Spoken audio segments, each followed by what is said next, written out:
Glória a Jesus, glória a Deus. Meus amados, que alegria poder estar aqui. A minha gratidão, pastor João Gonçalves, presidente da nossa convenção, toda a diretoria.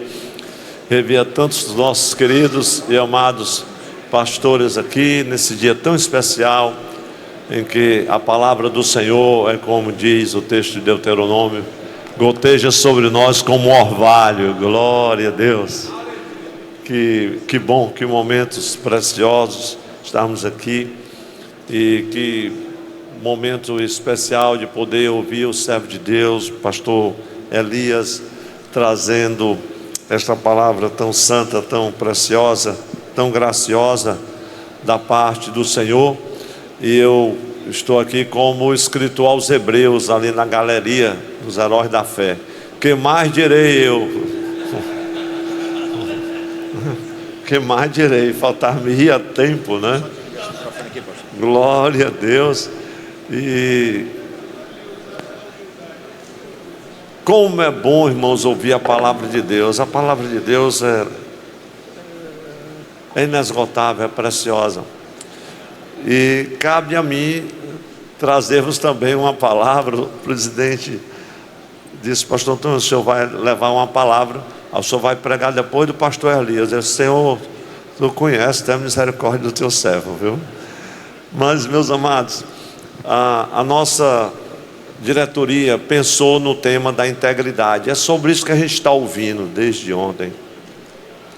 Eu quero ler 2 textos da palavra, sem mais delongas, para este segundo momento aqui na presença do Senhor.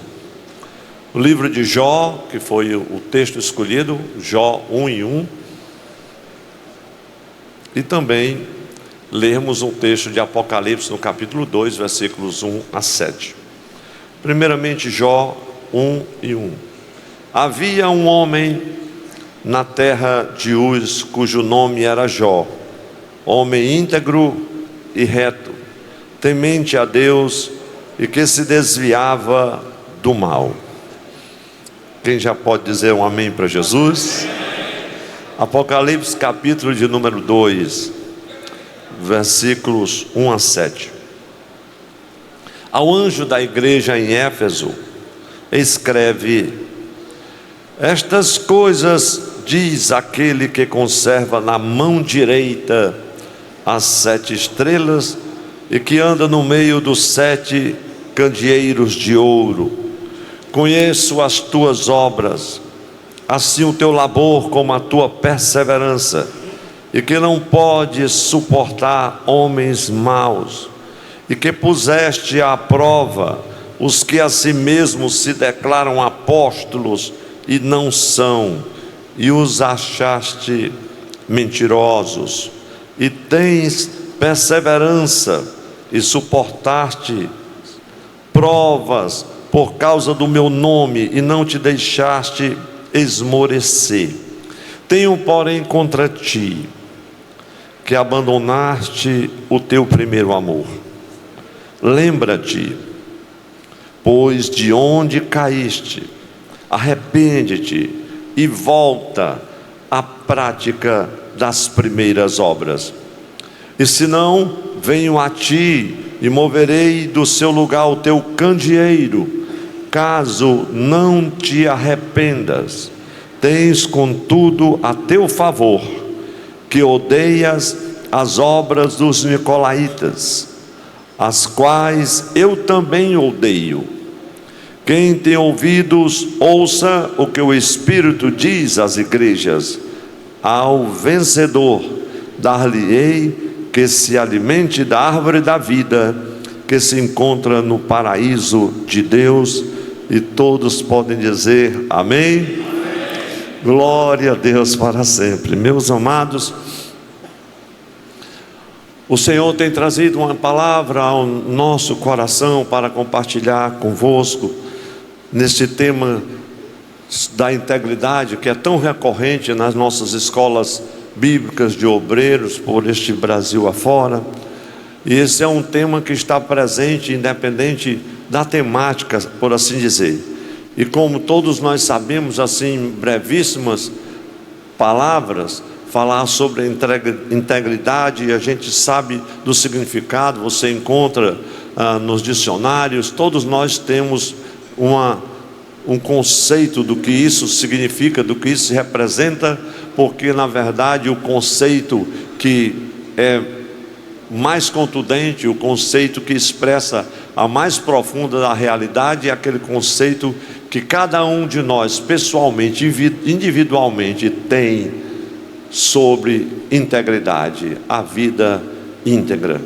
Como a gente sabe, como nós sabemos, integridade significa qualidade ou estado de alguém que é digno, que possui conduta reta, ética, justa.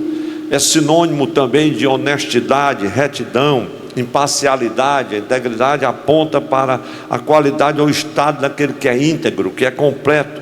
E no texto de Jó, nós temos uma declaração belíssima sobre o caráter íntegro do patriarca, aqueles traços de integridade que são tão especiais, aqui no capítulo de número 1 do livro de Jó, capítulo 1, versículo 1.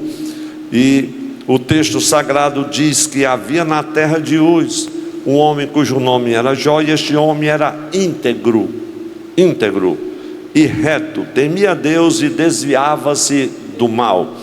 Se hoje, nesta manhã, eu fosse falar especificamente sobre integridade com base na vida, no caráter íntegro de Jó, eu utilizaria o capítulo de número 38, quando ele começa dizendo: fiz um concerto com os meus olhos, como pois os fixaria numa virgem. E todo o capítulo é um capítulo impressionante para falar sobre o caráter íntegro do patriarca Jó. Vale a pena depois os irmãos consultarem e pregarem sobre este preciosíssimo capítulo. Mas eu quero ir mais adiante falando sobre integridade, sobre um aspecto relacionado ao obreiro, ao pastor, ao anjo da igreja. Mas lembro-me do querido teólogo americano Stanley Orton, quando ele escreve sobre a autenticidade do ministério eclesiástico, ele nos diz algo precioso: o que autentica o ministério de um obreiro são basicamente três coisas: integridade, piedade pessoal e responsabilidade ministerial. Particularmente, meus irmãos, para mim, uma das definições mais profundas sobre integridade, que pelo menos eu já li, foi escrita pelo pastor Ronaldo Lindório, num livrinho pequeno chamado A Integridade do Líder, que vale a pena você ler pelo menos umas 2 vezes. Integridade, diz o pastor Ronaldo Lindório, leva-nos a uma profunda inquietação que produz transformações internas e externas, faz-nos viver, desejar viver de acordo com a nossa fé, nossos valores, nossos sermões e de acordo com a Bíblia que lemos e o Deus no qual cremos. Quem pode dizer amém, meus irmãos? Meus amados, quando nós pensamos sobre os desafios que nos impõe a vida de integridade,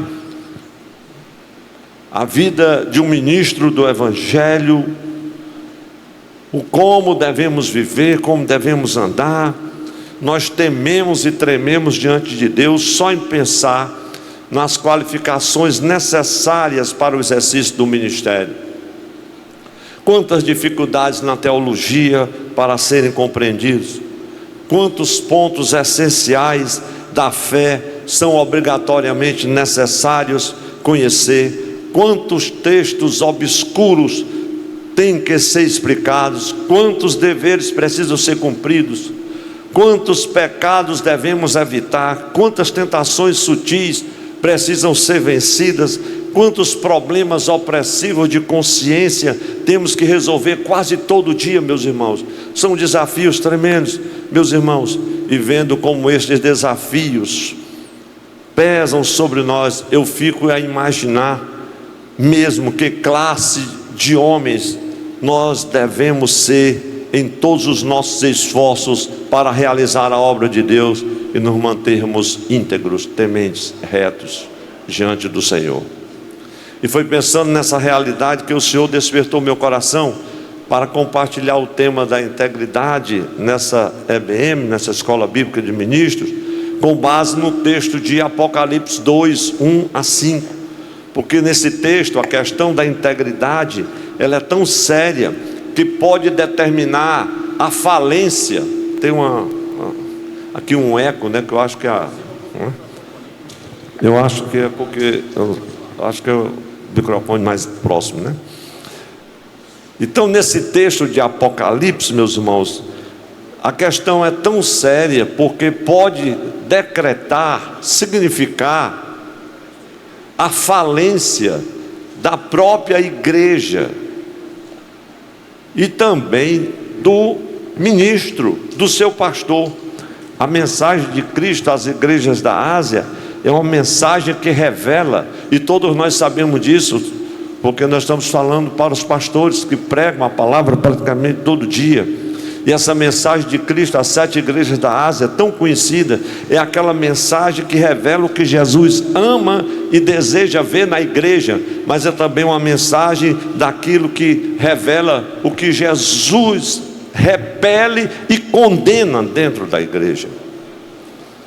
Então as cartas da igreja da Ásia sempre foram e continuarão sendo uma fonte de inspiração constante para a vida cristã, para a nossa vida ministerial.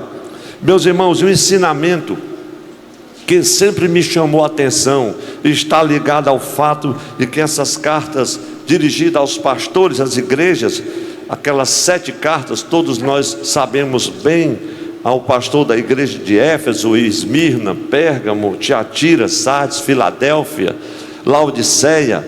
E eu, com muita ousadia e temor diante de vós e muito mais diante do Senhor, quero compartilhar um pouco sobre esta verdade, essa realidade, principalmente da carta à igreja de Éfeso. A carta de Éfeso, uma das cartas da prisão, é uma das minhas prediletas. A verdade, essas cartas da prisão foram o tema daquele antigo TCC, glória a Jesus, né?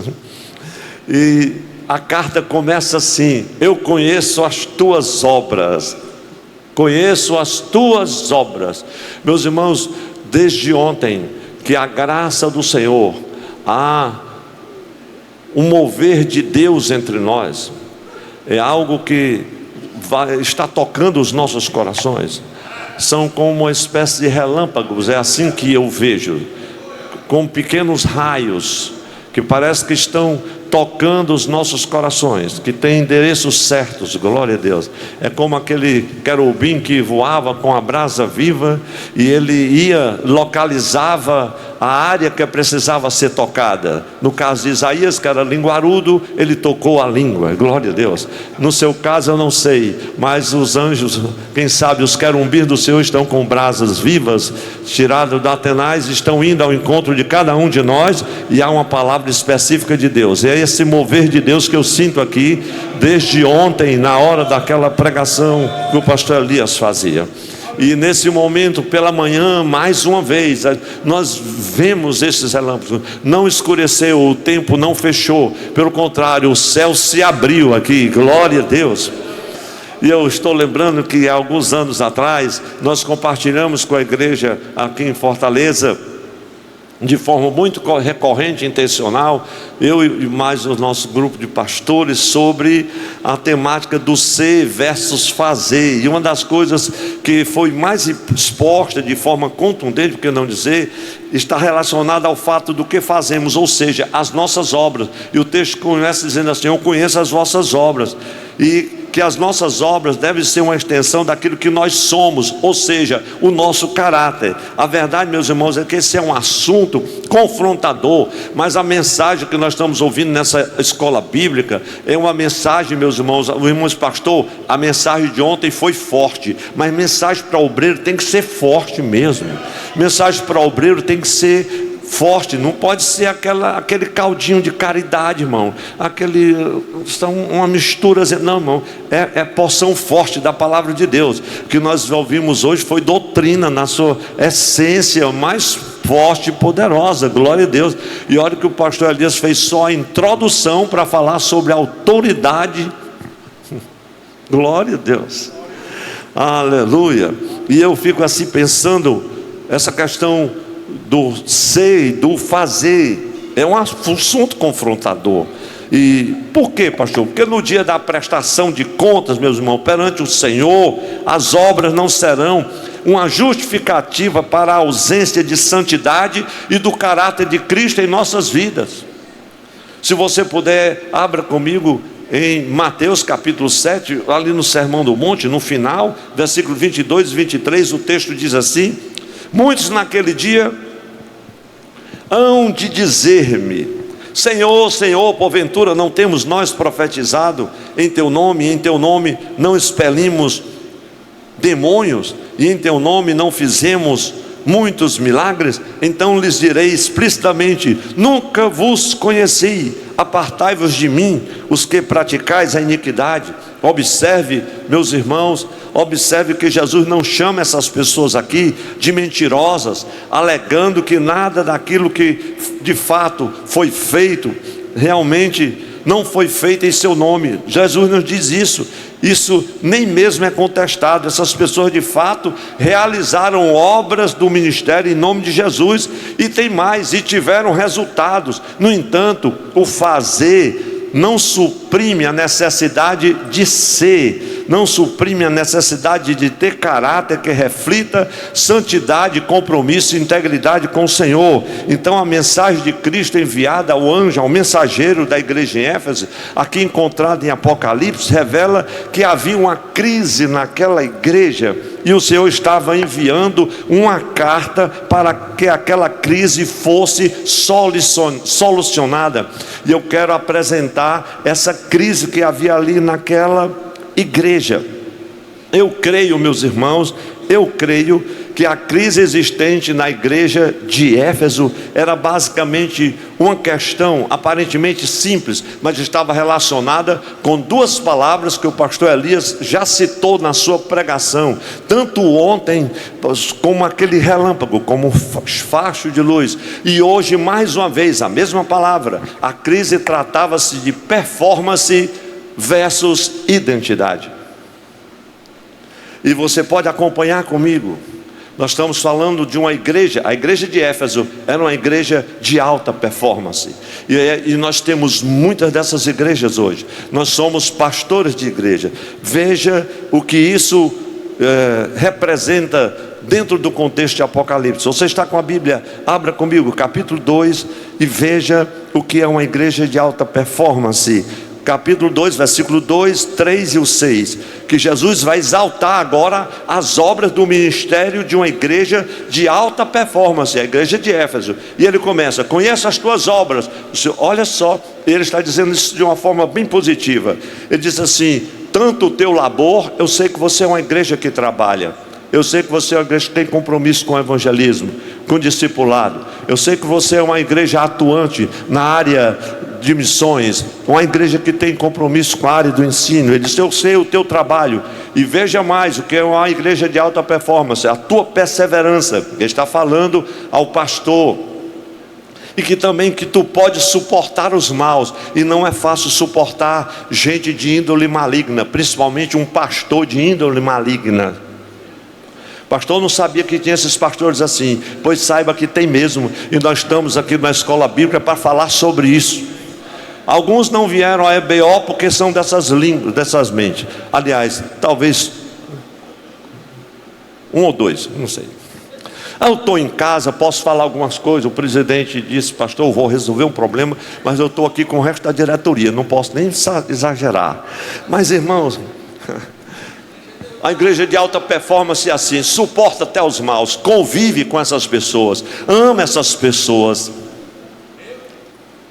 Nós labutamos com elas, nós sabemos que são falsos, nós sabemos que eles não são íntegros, nos abraçam na frente, como disse o pastor, estamos juntos, mas não está junto coisa nenhuma não, quer te matar mesmo. Não pode suportar os maus, que olha só, meus irmãos, que é uma igreja de alta performance, puseste à prova os que a si mesmos se declaram apóstolos e não são, e os achaste mentirosos. É uma igreja que trata com esse tipo de obreiro medíocre, com aqueles que a gente sabe que eles não são íntegros, que eles não têm um testemunho, que eles são hipócritas, ainda são do time dos fariseus. E alguns irmãos que infelizmente talvez seja da escola de Nicodemos, é mestre, é doutor, mas ele precisa ouvir aquela palavra do mestre: Nicodemos, eu sinto muito, você precisa ainda nascer de novo. Mas a igreja de alta performance trata com essas pessoas, muitas vezes precisa acolher, precisa abraçá-los, precisa perdoá-los, precisa tratar dessas pessoas. Essa igreja, meus irmãos, eu posso lhe dizer que essa igreja ela não é comum. Mas ainda tem mais um aspecto, versículo 3: e tens perseverança, e suportastes prova por causa do meu nome, e não te deixaste esmorecer. Essa igreja também não esmorece. Quem está entendendo a palavra diz amém? Isso é alta performance, meus irmãos. E ainda tem um versículo 6: tens contudo a teu favor. Eu acho lindo esse texto, e me refiro a ele já no final da mensagem, com mais calma. Tens contudo a teu favor que odeias as obras dos nicolaítas, as quais eu também odeio.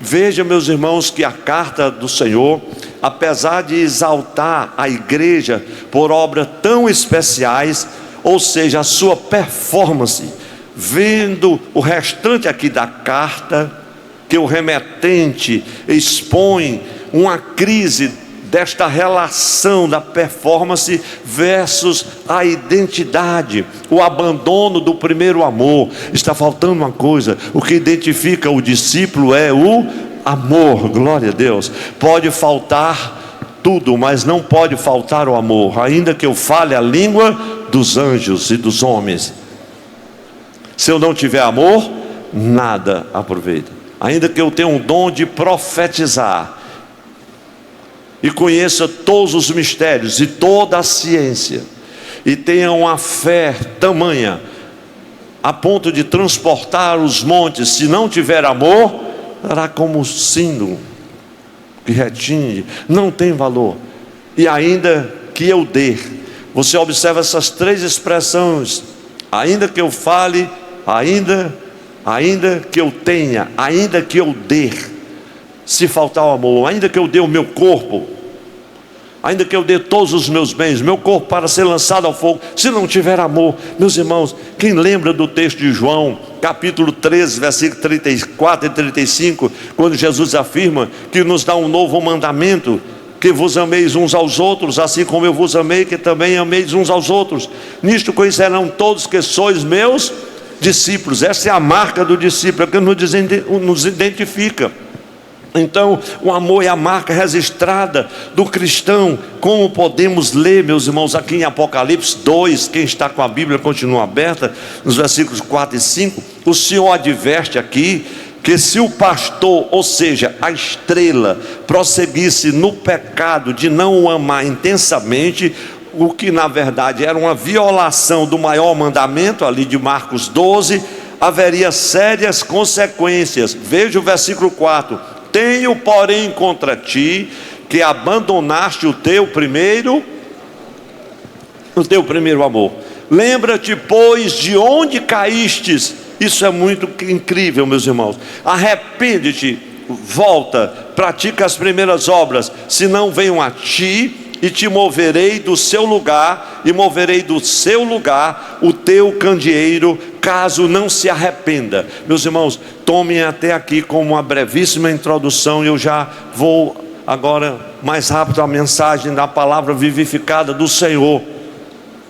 O que mais me impactou quando o Senhor me orientou a voltar esse texto para falar um pouco sobre integridade, foi esta palavra: a remoção do candeeiro. Bem que ela poderia dar o tema a esta mensagem: a remoção da igreja. Olhem, eu nunca gosto, meus irmãos, eu procuro me policiar para dizer assim: olhe para cá, porque tem a ideia de que está chamando a atenção das pessoas. Mas é tão importante que todos olhem para o altar, não para a figura do homem limitado, mas para a figura do Senhor, por sua bondade, nos tem trazido aqui. Essa remoção do candeeiro, sabe, meus irmãos, o que é que isso quer dizer? É a remoção da igreja das mãos do pastor. O Senhor ainda remove o candeeiro das mãos do pastor. E isso é tão forte, meus irmãos. O Senhor ainda remove o candeeiro das mãos do pastor. Aleluia. De todos aqueles que não fazem a obra de Deus com compromisso firme ou com integridade, o Senhor remove. Quem se lembra do texto tão conhecido de Jeremias 48:10? Maldito é aquele que faz a obra do Senhor relaxadamente. Então o ministro que ousa ou insiste em não viver uma vida marcada pela integridade, mais cedo ou mais tarde vai ser removido. Vai ser removido do seu lugar. E a carta da igreja em Éfeso, meus irmãos, diz que o candeeiro poderá ser removido. Nessa mensagem eu vou me ater, meus irmãos, apenas esse aspecto, só um aspecto, é uma mensagem de um ponto só: a remoção do candeeiro. Porque a lição que a gente aprende aqui, meus irmãos, é que Jesus não está atrás apenas de quem apresente uma alta performance, uma produtividade no ministério. Não, meus irmãos, o Senhor está à procura de homens e também de mulheres que podem ser vistos como modelos, como reverenciais de integridade e caráter para a sua igreja. Então, ou seja, o Senhor está à procura de homens, de pastores, glória a Deus, que mantenham uma conduta exemplar, uma vida digna e íntegra. É isso que Paulo diz a Timóteo: Timóteo, você precisa ser o referencial, seja o modelo. Então o que significa essa frase? O que significa a frase: removerei o seu lugar, do seu lugar o teu candeeiro? Cristo estava falando em tirar a igreja das mãos daquele pastor a quem havia confiado. Pastor, mas como assim? A Bíblia explica a Bíblia. Isso é que é maravilhoso. Veja Apocalipse 1:20. Apocalipse 1:20 está escrito: quanto ao ministério das 7 estrelas que vistes na minha mão direita, olha que privilégio, e aos 7 candeeiros de ouro.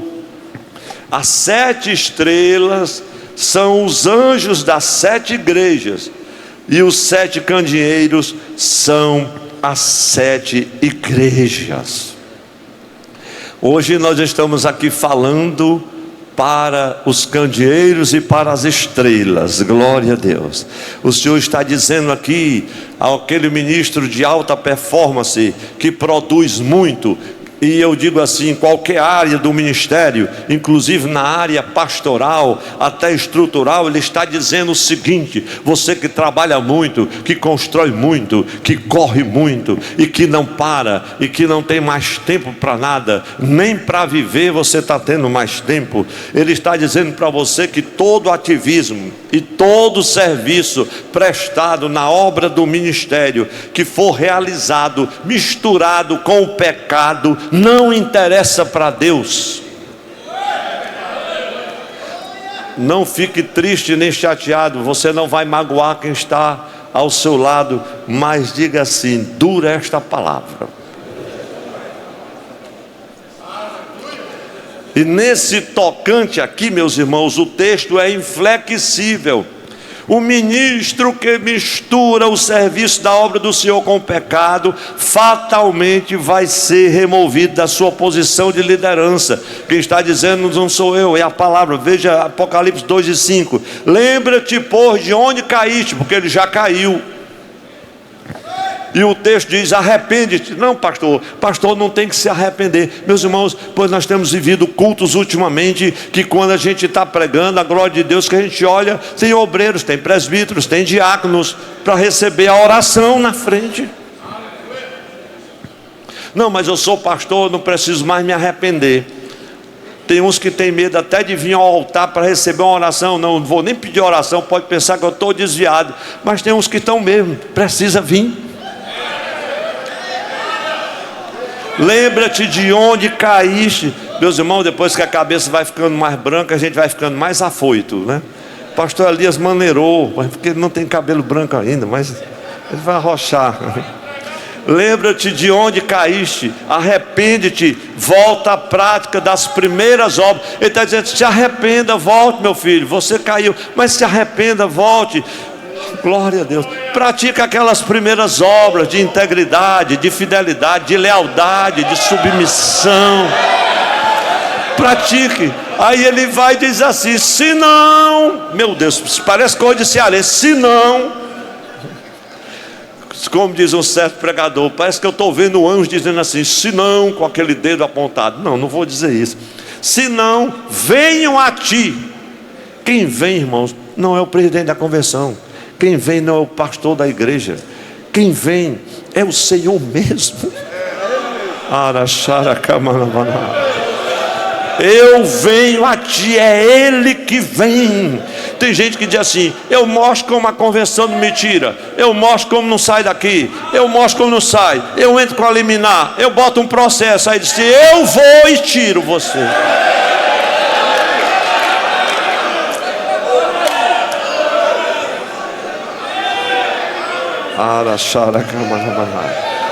Ele disse: eu venho, moverei você do teu lugar, tira o candeeiro da tua mão, caso não se arrependa. Deus é amoroso, meus irmãos, por isso que é performance versus identidade. Tem um amor ali para contrabalançar tudo. Oh, glória a Deus. O amor, 1 Pedro 4:8, como é que diz, meus irmãos? O amor cobre uma multidão de pecados. Noutra tradução diz assim: uma multidão de defeitos, porque pecado é defeito. Veja que o amor cobre, o amor não tira, nem purifica, porque isso é só obra do sangue de Jesus. Mas o amor purifica. Por causa do amor, irmãos, a gente ama quem não nos ama. Por causa do amor, a gente suporta uns aos outros. Glória a Deus. Sem o amor, irmãos, ninguém caminha.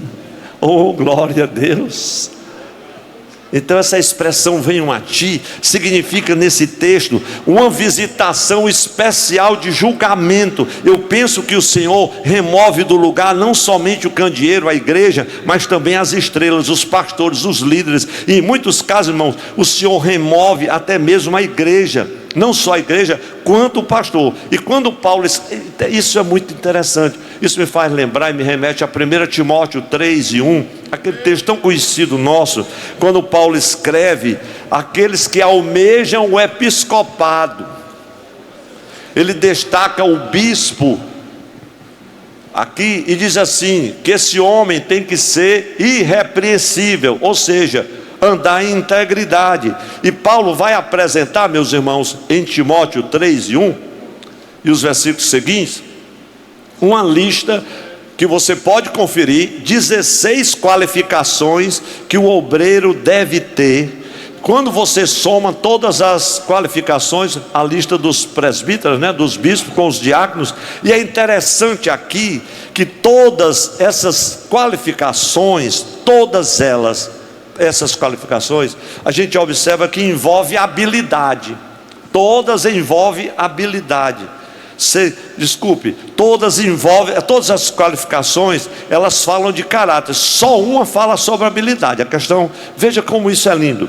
Versículo de número 2: seja apto para ensinar. Somente uma fala de habilidade.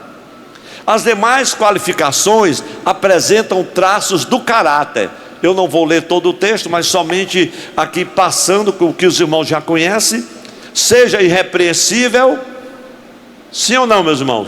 Seja irrepreensível, seja sóbrio, vigilante, honesto, marido de uma só mulher, não espancador. Mas pastor, não tem pastor espancador? Tem. Ultimamente, a nível nacional, uma grande liderança, um dos grandes pregadores deste país, ele ele pediu para sair da igreja. Ele disse: meu irmão, eu sou um espancador, eu trato mal a igreja, trato com ignorância, sou rude, e por isso eu estou abrindo mão. Então o camarada foi disciplinado, foi removido o candeeiro das mãos dele, simplesmente porque ele tratava, porque ele gritava com a igreja, porque ele era rude, ele era ignorante. É claro que esse tipo de pastor aqui no Ceará não tem. Não sei porque. A igreja diga amém, meus irmãos. Mas tem mais qualificações: ganancioso, tem que ser moderado, não pode ser soberbo, dá bom testemunho dos que são de fora. 16 qualificações, meus irmãos. Interessante. Nós temos hoje, irmãos, diante de nós, uma percepção quanto à preparação de obreiros. É uma das coisas que eu mais tenho me preocupado com a minha equipe de pastores. Eu louvo tanto a Deus, meu sonho era dizer uma equipe, e hoje eu posso dizer isso. A grande preocupação, sabe, meus irmãos, é porque a gente parece mais valorizar a performance, a habilidade. Tem doutorado, tem mestrado, tem um base de teologia, está fazendo o treinamento. Não, pastor, eu tenho 4 pós-graduação. Tem irmãos que já estão no 7º pós-docto. E alguém que demonstra conhecimento bíblico, está preparado, já sabe articular uma pregação, uma mensagem, já pode dirigir a congregação, já pode ser auxiliar do trabalho. Esse aí já pode assumir a escola bíblica dominical. Tudo que ele fez foi um curso EAD, à distância. E outros nem fizeram nada, compraram só o diploma. Mas você às vezes valoriza aquele conhecimento bíblico, prega, está pregando bem, está ensinando, está aconselhando bem. Ah, meus irmãos, isso parece ser suficiente para o ministério. Eu pergunto: e as outras 15 qualificações? Apto para ensinar, sim, mas e as outras 15? E é moderado? Ele está apto para ensinar, mas continua espancador, ganancioso, soberbo, insubmisso. E eu digo, meus irmãos, que essas pessoas, essas qualificações, muitas vezes acabam sendo ignoradas em muitas igrejas e outras escolas de formação ministerial. A questão é: quais as consequências desse nosso grande erro? Quais as consequências? Além da hipocrisia por aqueles que pregam sem dar testemunho, porque tem muita gente pregando assim,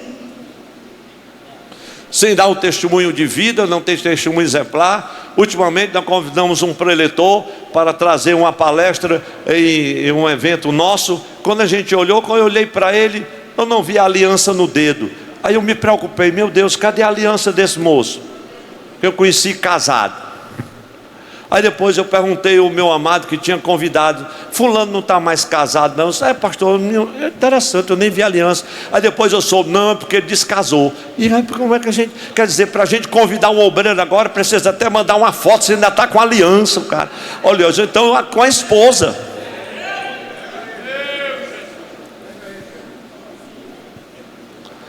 Mas essas coisas, essas qualificações parece que acabam sendo silenciadas, né, meus irmãos? E a situação, o que é que acontece, irmãos? Isso é muito grave para o caráter. É que a igreja dirigida por esse tipo de obreiro, esse padrão aqui sugerido, aqui, meus irmãos, isso afeta a vida da igreja completamente. Isso respinga na igreja, repercute na igreja, essa relação do pastor com Deus. Então nós não podemos esperar que uma igreja, ou alunos, ou membros de uma igreja, se elevem acima dos seus líderes, do caráter dos seus líderes, do testemunho dos seus líderes, da vida de integridade deles. Então, por isso, irmãos, que é um grande desafio estar onde nós estamos. As escrituras ensinam que o discípulo não está acima do seu mestre. Todo aquele, porém, que for bem instruído será como o seu mestre. É isso que nos ensina Lucas 6,40. Então, quando nós lemos que Deus pode remover tanto o candeeiro como a estrela, irmãos, a igreja e o pastor, eu digo como o povo cearense diz, pastor Elias, eu fico me pelando de medo. E só me vem à mente o conselho do apóstolo Pedro, capítulo 1, versículo 14 e 15. Os irmãos permitem-me lermos, se puder me acompanhe nesta leitura, 1 Pedro 1, 14 e 15. Por isso, cingindo o vosso entendimento, sede sóbrios, e esperai inteiramente na graça que vos será, na graça que vos está sendo trazida na revelação de Jesus Cristo. Meus irmãos, não vou ousar nem comentar esses textos, mas apenas escutemos. Como filhos da obediência, aleluia, não vos amoldeis às paixões que tinhas anteriormente na vossa ignorância.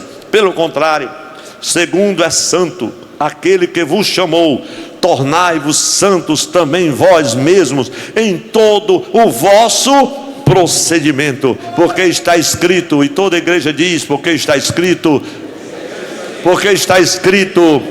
sede santos, porque eu sou santo. Irmãos, deixe-me lembrar-vos também em Tessalonicenses 4, 1 a 7, é uma leitura longa, aparentemente sim, mas vale a pena para recordarmos diante do impacto dessa mensagem. Glória a Deus. 1 Tessalonicenses 4, 1 e 7. Finalmente, irmãos, vos rogamos e exortamos no Senhor Jesus que, como de nós recebestes, quanto à maneira por que deveis viver e agradar a Deus, e efetivamente estáis fazendo, continueis progredindo cada vez mais, porque estáis inteirados de quantas instruções vos demos da parte do Senhor Jesus, pois esta é a verdade de Deus. Observe, meus irmãos, pois esta é a verdade de Deus, a vossa santificação, que vos abstenhais da prostituição, que cada um de vós saiba possuir o próprio corpo em santificação e honra. Nós estamos falando, irmãos, aqui de coisas que todos nós estamos bem inteirados, e que nesta matéria, olha que coisa maravilhosa, ninguém ofenda nem defraude o seu irmão. Meus irmãos, quando a gente olha às vezes ao nosso redor, por este Brasil afora, tem pessoas se especializando só em defraudar uns aos outros. Me siga, dê um joinha, e o camarada está nos bastidores de suas igrejas, pelo Brasil afora, ele assiste todos os cultos, vendo que ele pode tirar do contexto, para conseguir mais seguidores, para faturar também, e ele defrauda, ele detona a reputação das pessoas. Ele não respeita. Geralmente são pessoas amarguradas, são pessoas feridas, são pessoas desiludidas, são pessoas, meus irmãos, orgulhosas, insatisfeitas, pessoas consumidas pela amargura, e a amargura deles contamina a muitos. Eles estão lá. Veja o que diz o texto: pois esta é a vontade de Deus, a vossa santificação, que vos abstenhais da prostituição, cada um saiba possuir o seu próprio corpo de santificação e honra, e não com desejo de lascívia, como os gentios que não conhecem a Deus, e que nesta matéria ninguém ofenda nem defraude seu irmão, porque o Senhor, contra todas estas coisas, aleluia, como antes vos avisamos e testificamos, claramente é o vingador, porque Deus não nos chamou para a impureza, mas sim para a santificação. Glória a Deus.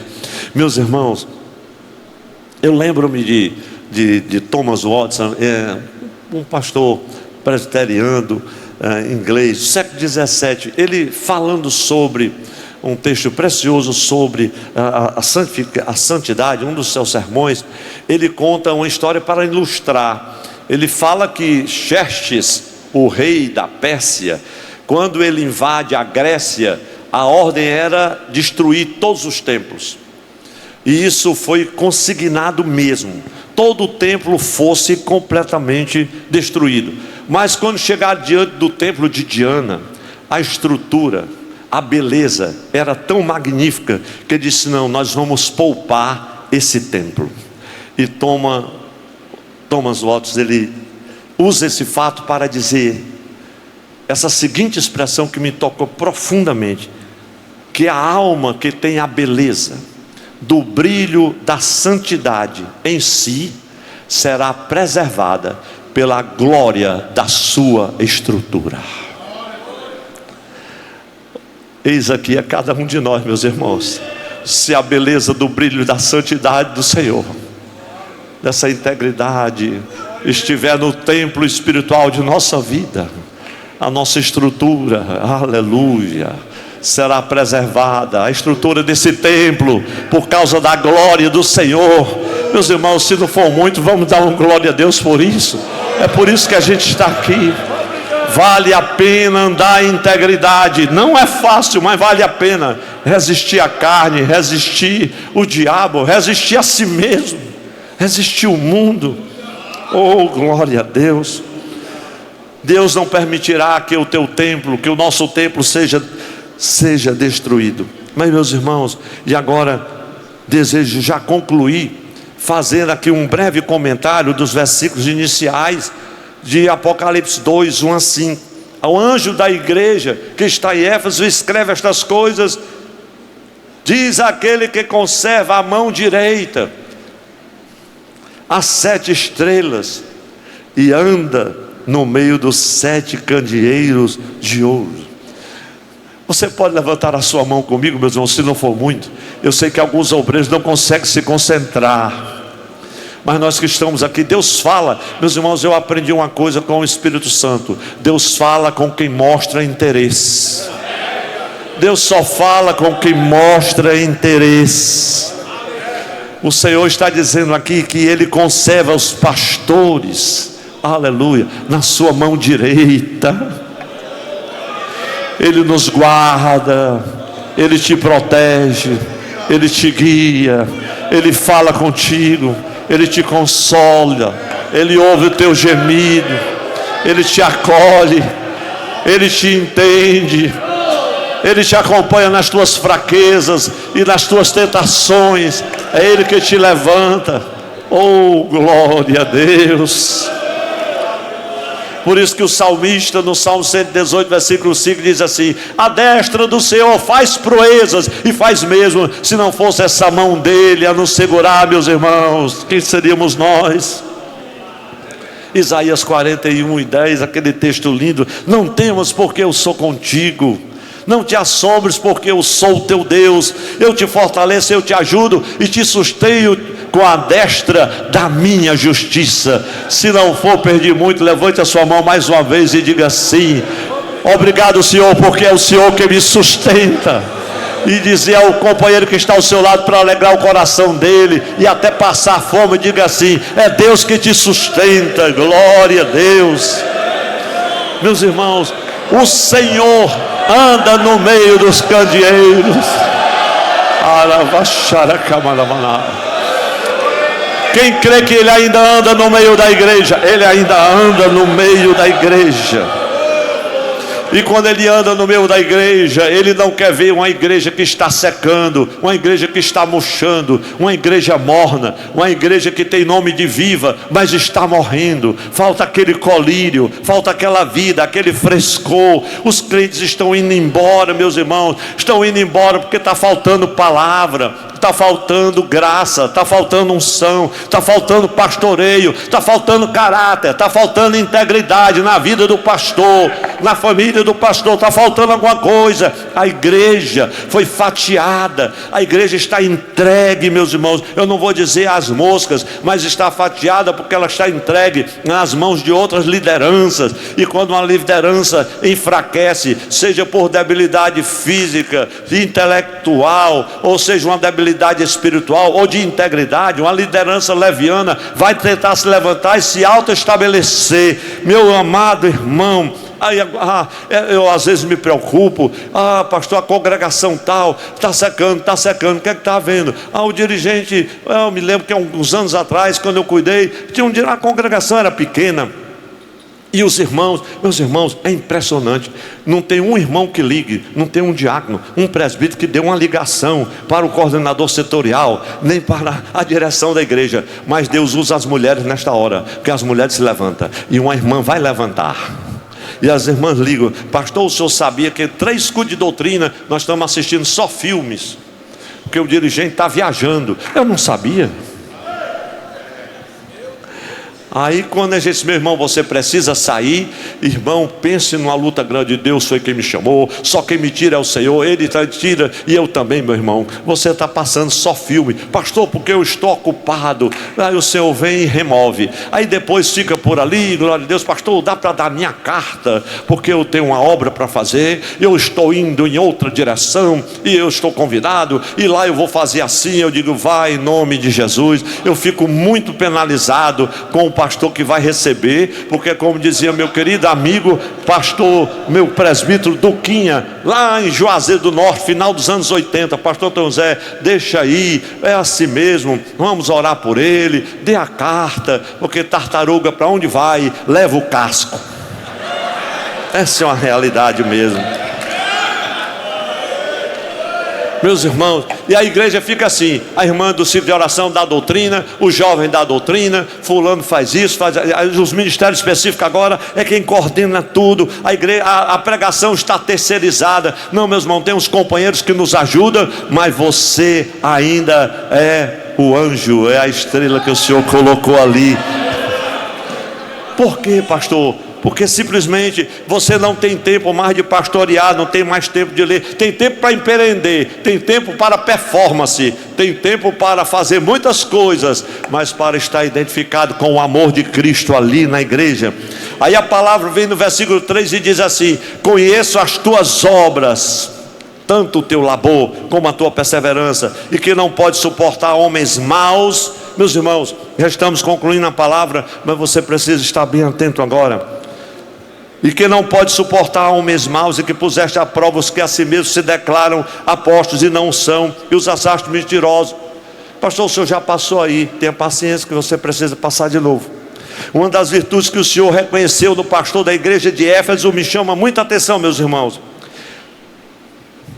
E eu queria chamar a sua atenção.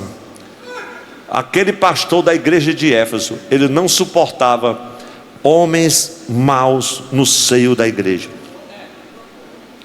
porque nem sempre é fácil lidar com essas pessoas. Nem suportava e nem apoiava. Mas tem uns que às vezes suportam, os que zombam, os que escarnecem, os que detratam a direção da igreja.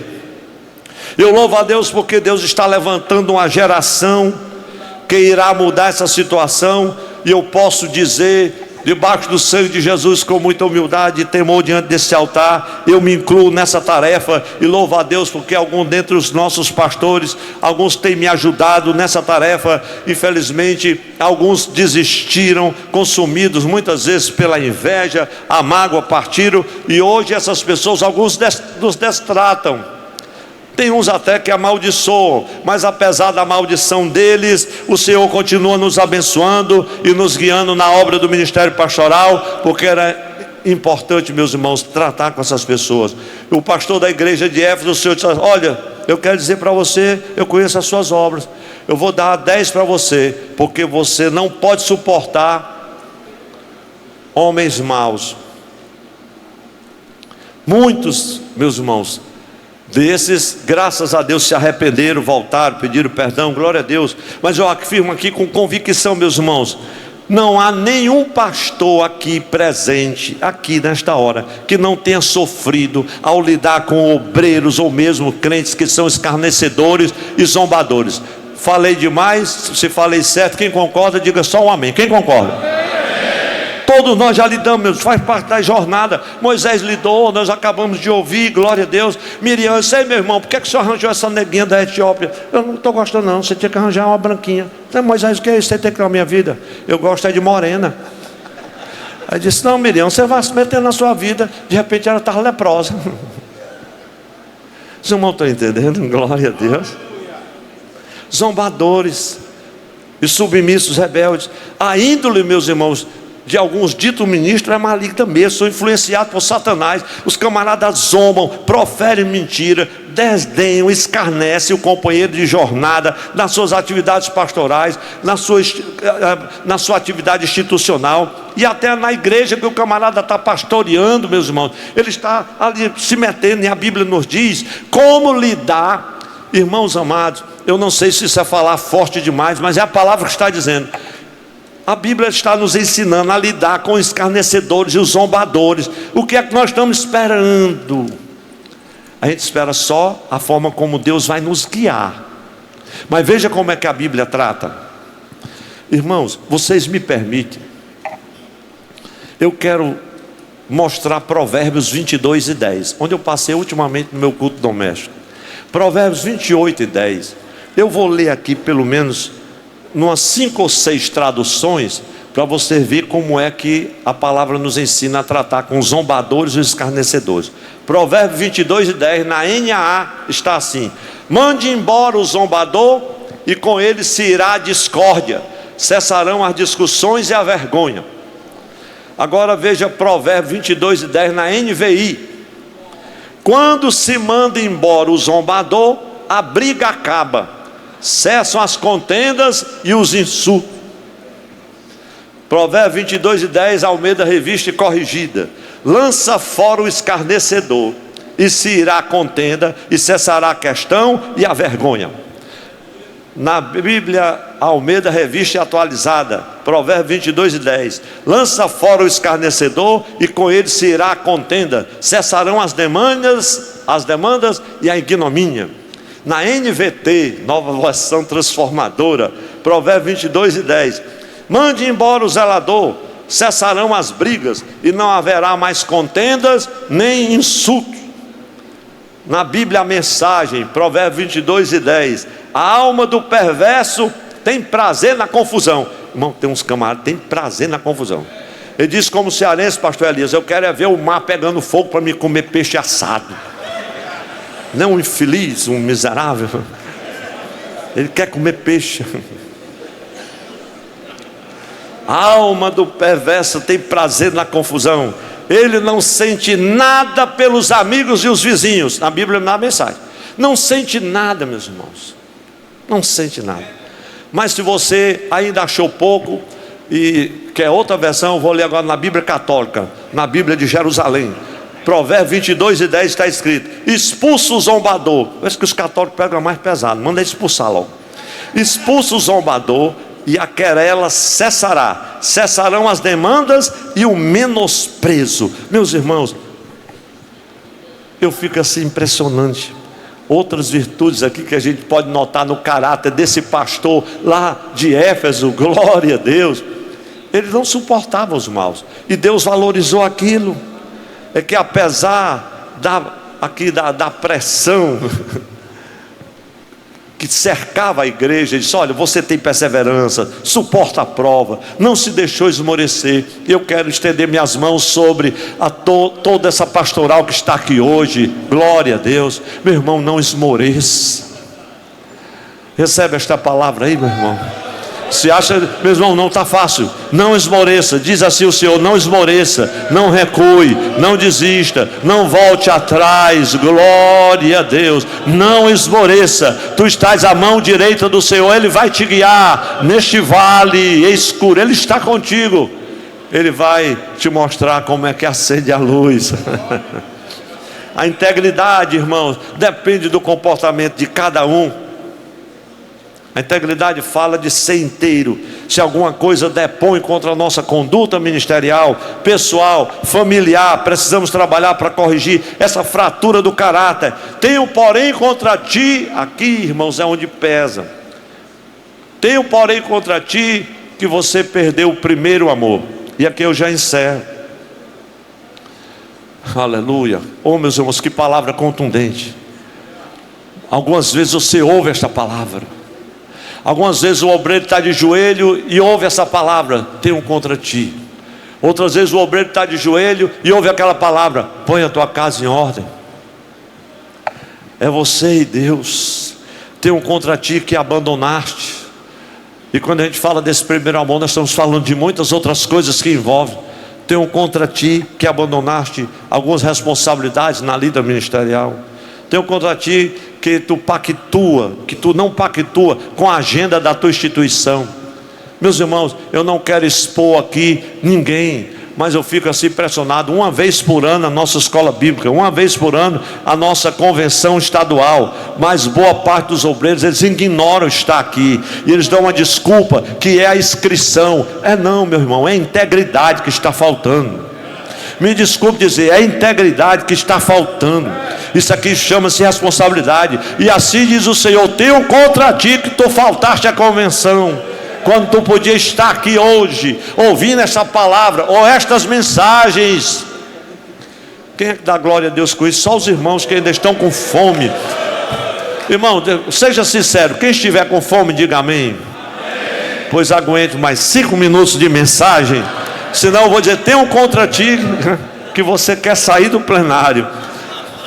Mas irmãos, assim diz o Senhor: tenho contra ti que despreza os eventos, de repente sai. Ontem o pastor Alex deu aqui um grito, tocou a sirene e disse: meu irmão, eu vou tocar a buzina. Eu estava esperando ele tocar, porque eu estou vendo tanta gente passando ali, já tem gente na fila do almoço. Eu espero que ele passe lá tocando, tangendo. Mas agora, na hora contundente da mensagem, que tem contra ti, mas o Senhor tem contra nós, meus irmãos, sabe o quê? Aqueles momentos que nós relaxamos, descuidamos da nossa vida devocional, do hábito devocional, do pacto que nós temos que ter com a oração, com a mensagem da palavra de Deus, de ouvir a palavra de Deus. Dizia o pastor Zé Antônio, de saudosa memória, essa é saudosa memória, o obreiro precisa ouvir, pastor Antônio. Ele dizia para mim: pastor Antônio, o obreiro precisa ouvir, eu estou dessa idade, já estou terminando, você está começando. Ele dizia assim para mim: você é um menino, porque era mesmo, e ainda sou. E ele disse: a gente precisa ouvir. E eu me lembro que um dia eu estava pregando na escola bíblica em Natal, e ele estava assim na frente. Meu Deus, o que é que eu vou fazer com o pastor Zé Antônio na minha frente, o pastor Edinaldo do lado dele, e o pastor Elianai do outro, e o pastor Elinaldo do outro. Eu disse: Jesus, tenha misericórdia. Aí quando eu terminei, ele disse assim: vem cá, glória a Deus, eu aprendi foi muito, mas eu não tenho essa metralhadora que você tem não, eu falo mais devagarzinho. Eu disse: pastor Zé Antônio, é assim mesmo, cada um tem seu jeito, cada um tem que ter um recado de Jesus. É isso, vai nessa tua força, glória a Deus. Glória a Deus. Tenho contra ti, meus irmãos. E o Senhor tem mesmo alguma coisa contra quem sai da presença dele, quem se envolve na preguiça, sabe, meus irmãos? Não lê um livro, não prepara um sermão de forma digna. Irmão, um sermão dá trabalho preparar. E agora que tem a IA, ninguém quer fazer mais nada, quer que a IA faça até uma oração por ele, já entrega o esboço todo pronto. Eu tenho contra ti que está só na IA, vai procurar lá a pátria celestial, vai diante de Deus. O Senhor me dá uma palavra, ela te auxilia com alguma coisa, mas tu tem que receber a palavra vivificada, é da parte de Deus, meus irmãos.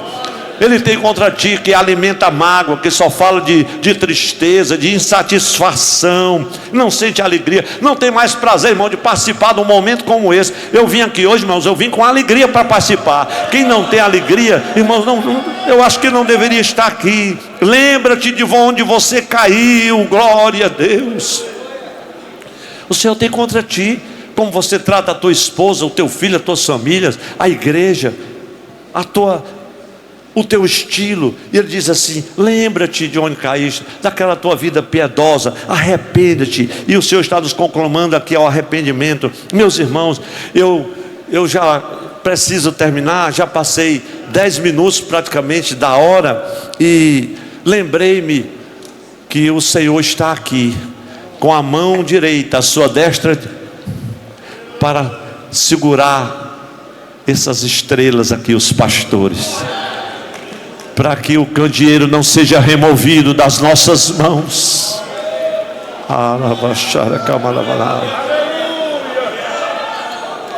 Aleluia.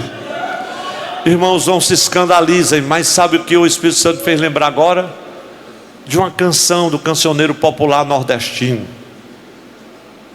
muito conhecida, composta pelo Rei do Baião. Todo mundo já sabe quem é. O estribilho diz assim: O candeeiro se apagou, o sanfoneiro cochilou, a sanfona não parou e o forró continuou. Esse pastor, porque o senhor está aí, desculpe, porque na juventude eu passei por essa fase da música, mas para dizer uma coisa, que quando o candeeiro se apaga, é porque está faltando azeite. O forró pode até continuar e o sanfoneiro cochilar, mas quando a luz apaga, a igreja está no escuro. É porque o pastor não tem mais o azeite para a candeia. E o Senhor está dizendo para nós hoje aqui, meus irmãos, que a obra precisa continuar. A obra precisa continuar. E o candeeiro tem que estar aceso. Do contrário, nós não passaremos de estrelas cadentes que estão em rota de colisão, que perderam o rumo. Vamos ficar em pé agora, meus irmãos. Quantos ouviram esta palavra de Deus? Irmãos, que o Senhor nos ajude para que o candeeiro não seja removido do lugar. Oh, glória a Deus. O Senhor está tirando, irmãos, o candeeiro da mão de muitos pastores. Que o Senhor nos ajude. Arrepende-te, pratica as primeiras obras. Lembra-te, aonde você caiu, volte-se para Ele. Eu sei, meus irmãos, que esse é um final muito difícil para uma mensagem. Na verdade, o ideal seria nós subir no glória, mas tem hora que a gente precisa fazer silêncio para ver a glória de Deus. Tem hora que a gente precisa fazer uma visão, ter uma visão introspectiva do nosso próprio eu e dizer: Senhor, tenha misericórdia, não remove o candeeiro das minhas mãos, mas me sustenta com a tua destra fiel. Glória a Deus. Quantos querem se conservar aqui íntegros e puros, corpo, alma e espírito, até a volta de nosso Senhor Jesus Cristo?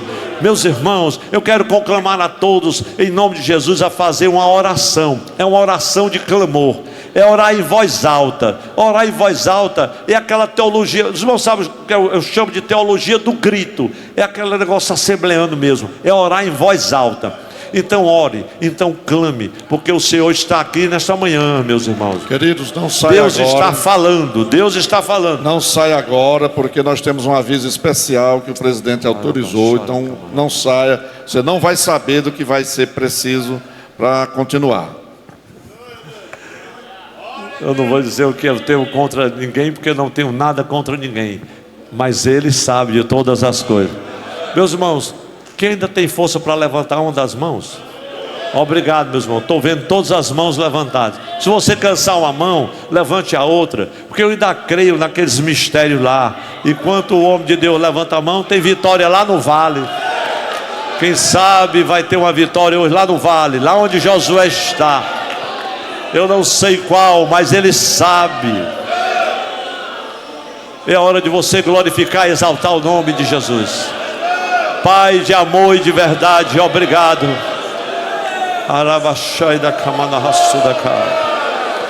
A Ti a glória, a honra, o império e o domínio para sempre, Senhor. Eis-nos aqui, ó Deus, tão carentes, necessitados do Teu amor.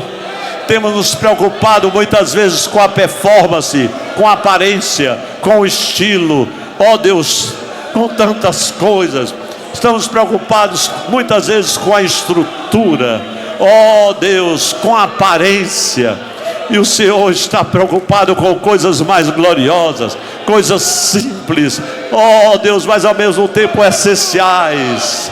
Ó Deus, que contrasta com a performance, o quanto nós nos identificamos com o Senhor, com a sua cruz, com a sua humildade, com a sua mansidão, com a sua fidelidade, com a sua graça, com o seu poder, com a sua autoridade. Ó Deus, nos ajude a vencer a nós mesmos, a vencer o mundo, a vencer a carne, toda a intolerância, todo o mal.